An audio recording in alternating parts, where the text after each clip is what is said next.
So this morning I was teaching innovation in a Masters of Engineering program, and one young student asked the very clever question, what gave you the courage to pursue this opportunity given you had zero experience in fundraising, licensing IP, moving to America, manufacturing, consumer packaged goods, sustainability. We want to save the world, plastic is bad.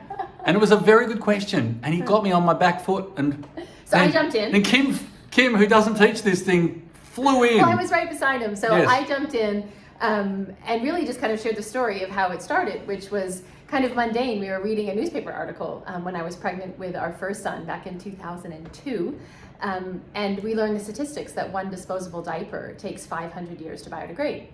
And that just in the US alone, there was 50 million diapers going into landfills every single day. And we both kind of looked at each other and just like that, just what we did then. We just looked at each other like that. We did. Yeah. Stay focused. Sorry. And we've said we're only going to be doing these in like one cut, so what you get is what you get with us. So we looked at each other and then thought, well, wait, this baby's going to kind of grow up and say, what were you all thinking? You know, it's not rocket science. You had to know that you were going to run out of holes in the ground. You know, this certainly is not sustainable. And for whatever reason, this topic, dirty diapers, just kind of got under our skin, and we felt like, you know, this was what we were meant to do. And there's a famous quote that my dad loves, which was from Mark Twain: the two most important days in your life are the day you're born and the day you find out why.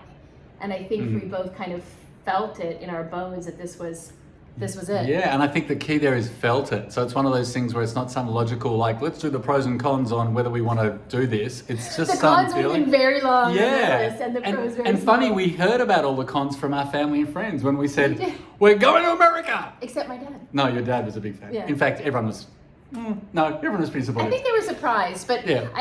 For context, we were 31 years old at the time, so we had both had plenty of experience with those moments in your life where you just know you're on the right path. You just, you know, again, kind of that deep inner knowing where it just feels right.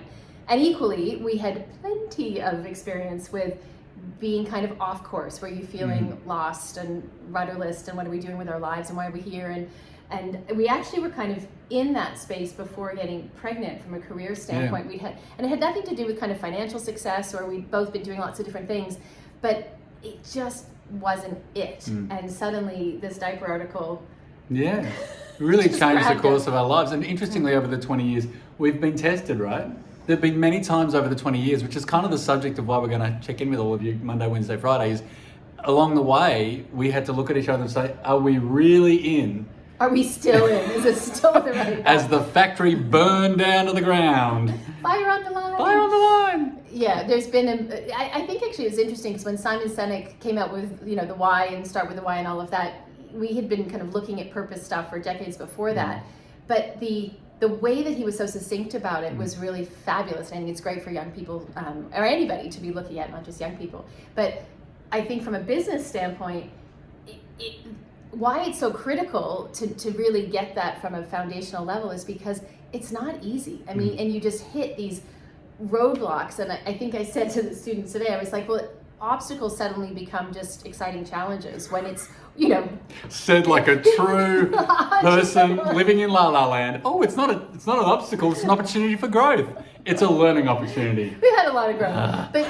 But you do look at it differently, right? Like your passions are not accidental. They really are your purpose. So I think for us, when we look at, you know, talking to just whether it's young entrepreneurs and particularly in the sustainability space, it's if you've got a really strong why and that can ground you and get you through that rough stuff, then follow those moments of where your body lights up and you're like, this is it, this is what feels good. There's something in that. And with those students this morning, it's us trying to figure out the why, and it sort of needs to be a massive why if what you're trying to do is quite difficult and tricky and you're early on in that. So so that's our little story for the day. See you again on Friday. Enjoy.